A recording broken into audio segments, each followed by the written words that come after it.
So, Gary, first of all, for the audience, how about you just give us the gist of your book? Thanks, Guy.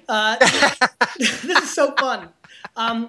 It's called the Thank You Economy. I could have called it things like manners marketing or guilt selling. I thought about as a fun little thing. Or what I really thought about naming it for a while was the humanization of business.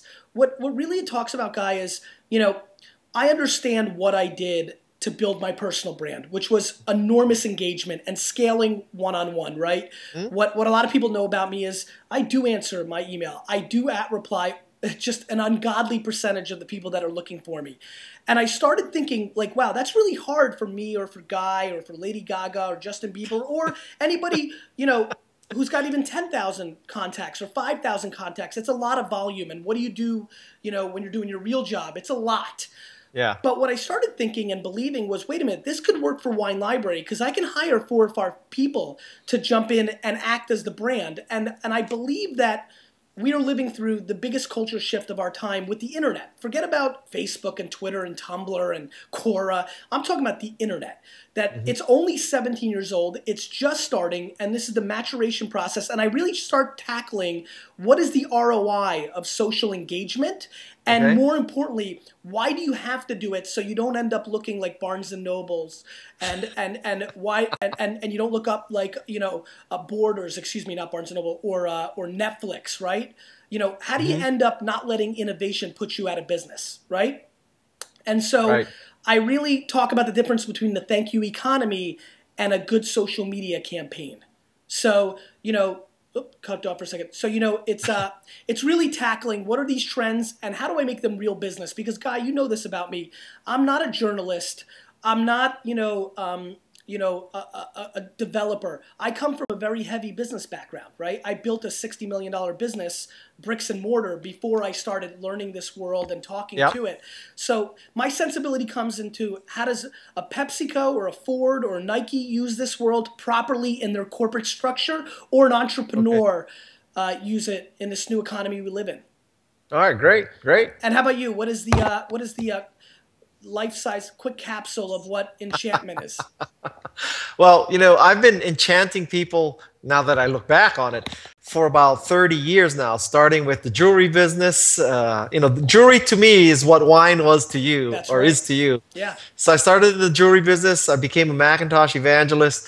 And so I've been enchanting people and evangelizing people with products and services for about 30 years. I became a student of influence and persuasion. I love the work of Robert Cialdini and Dale Carnegie. And so I wanted to leave my mark in this genre. And I think that Dale Carnegie obviously wrote the book in 1930, and a few things have happened since then. And Robert Cialdini has a particularly great academic perspective on social psychology. What I wanted to do is take it into the trenches. How do you use influence and persuasion and wooing in real business? So in a sense, I may have a larger view of the world. Your book is about social media to probably do the same thing. And I'm trying to talk about the general picture of how, without having a Twitter or a Facebook account, without even having a computer, how do you enchant people? How do you delight them? And the juxtaposition I like is HP may convince you, or persuade you, or influence you to buy an HP laptop. Apple enchants you. Yeah. And Apple enchants you, and you buy a Macintosh, and then you buy an iPhone, and then an iPad, and then iPad 2, and then iBooks and iTunes. Yep. And then even when you hear that an iPad is coming out, you don't have Apple convince you to buy one. I remember when the iPad was announced, people were convinced they were selling themselves. Yeah. As people that have been enchanted by that brand, I'm going to use the iPad. They would say things like, well, I don't know, I'll use it when I'm taking a crap or on the plane. I mean, they were making things up because they knew they were going to support the product. And it's funny, I actually talk a lot about, in my book, internal culture to create a scenario on how do you get people to feel that way about your brand? How do you humanize it to a level? For example, Guy, I guarantee that you're buying your ice cream or getting your hair cut or refilling your gas and it may be some other thing, but there is something you do today that is not based on dollars. It's based on the personal relationship. Your uncle used to work there. Your brother, sister, your aunt, your nephew works at the Gap, so you'll go pick up gloves at the Gap. And what I think brands need to do is start building those personal relationships themselves to create that kind of level of engagement. Yeah, you would think it's a no-brainer, right? I mean, I before I got here for this interview, I was walking past an Apple store, and I thought, well, maybe I'll go see what an iPad 2 is all about, right? And so I see a guy who knows me from the store. He pulls me in, and 15 minutes later, to my utter amazement, I'm walking out. I just bought a $1,000 27-inch monitor. What? Do you even know why you need it? Well, that's the test for enchantment, right? If you only buy stuff you need, that's not enchantment. No, that's just food. So, yeah, so now I have a $1,000 monitor, and I had to give him my last copy of the book. Good sales guy. So yeah, I'm out $1,020 right now. Guy, let me ask you a question. Did you go into case studies into the book? As you know, I'm going to see you in Canada, so I'm planning on reading it on the way there and then watch your presentation. I hope it's going to be on enchantment, or yeah. Okay. I'm heavy into case studies. I love case studies because I like these little snippets. Yeah, and that's one of the reasons why I love Malcolm Gladwell's books. Like he's really the thinking man's business person, right? And sure. I love his stuff. Although his stuff never teaches you how to achieve tipping. He just tells you need to tip. So yeah. Well, I mean, that's my point with business books. I've actually used you as an example with the jewelry stuff because I think it's an important. I look at somebody like Jason Fried, who I'm a fan of. I don't know if you know Jason, but what I love about Jason is he's doing it. He's building it.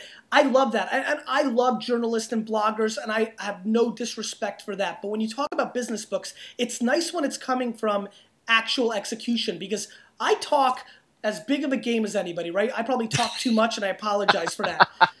But I like to set up the challenge because then I like to execute, right? I remember when Crush It was coming out, there'd been a lot of social media books out that didn't do so well. And everybody was starting to question, well, all these social, does Twitter followers mean sales and all that kind of stuff. And I remember being excited because I knew that Crush It was going to do well because my fans and my community were going to buy it as a thank you. Right? The whole thank you economy concept came a little bit from Crush's success. I didn't try to monetize. I never pushed wine on my show, right? I never had a product or anything. And so here was a $13 item. Will you support it since I've given so much back? The answer was yes, leading me to the next thesis of my career. Which, I think you're proving the power of reciprocation. I think so. I try. I mean, I think I'm obsessed with context. Like some of the things that you're, excited about. I'm obsessed with. There's a bunch of people that are going to watch this video. They're going to watch on GaryVaynerchuk.com, and a lot of them, probably more of the Gary Vaynerchuk fans, are going to know who Guy is than the Guy fans are going to know who Gary is. But what I think is interesting is after this interview, every person that watches it, from the cross-pollination of community, is going to have a different context about each other. Right? About us. And I'm blown away by that fascination. I'm curious how many Guy fans who thought I was a huckster or and I mean that, Guy. I know, listen, I know my DNA. I know that I'm an extrovert. I know that I'm loud. And I know that some people might not think the best of me in the beginning. But I think when people get to know me, and that's why I work so hard for that engagement, because I know once people get to go over the layer of the crazy that I can be, because I get excited and I curse on stage, that they see that there's more substance, Guy? What you mentioned about your book, not only is it reciprocation, I think you're exhibiting another important principle, which is you're paying it forward, right? I mean, you put in the time and you gave people all this information before you asked for something. And that's not something that a lot of people do. I wanted to call it, I almost called it parent marketing, because I think the reason we love our parents so much is they did it first, right? I want every brand that VaynerMedia, whether it's PepsiCo or the Jets or the NHL or Green Mountain Coffee, to love their community and customers first, so then they will reciprocate. You're absolutely right. Well, that like Zappos. Zappos trusted women before women trusted Zappos. It's true. It's Clearly, true. right? Tell me a silver bullet in your book for all the fans that are watching on my blog Okay. that are have heard of you. You're a big name, a well-respected guy, but maybe aren't as up to date. Give me a silver bullet that will get them enchanted to check out the book. Well, how about I give you a power tip that Robert Cialdini taught me? Please. Okay, so I once had lunch with Robert Cialdini, and I asked him, what do you say when you've done someone a favor? You've paid it in advance, and so the guy says thank you. All right. Now, what do you say back to him? Most people just say you're welcome, and he told me the optimal thing to say is, I know you would do the same for me. Interesting. And by doing that, you You're put planting a seed. or you're planting a seed, but also just as important, you are telling the person, I think you are an honorable person. Interesting. Right? I think you're honorable. I think you understand the exchange here. I trust you. And I'm also planting a seed that, I really did do you something. So someday maybe you'll do something for me. And I think that's a very powerful tip. Interesting. It's funny, Guy. I'm just veering off because that's how I roll. My wife and I are buying a co-op in New York City right now. Yeah. And these boards are incredibly difficult, right? Yeah. I'm like, you don't know who I am? I'm going to be the greatest. You got to accept me. And if that doesn't work, I show them a picture. Where is it? I show them a picture. Hold on. We're going to go real time here. I show them a picture of little Misha, right? Okay. And I'm like, you don't want this beautiful girl in your building? But the funny thing is, you need to get these letters, right? Recommendation? Recommendations. And you could not believe how difficult it was for me to hit up, Fred Wilson or the CEO of the Nets, these people, because you got to get names. And I hated it. It's funny.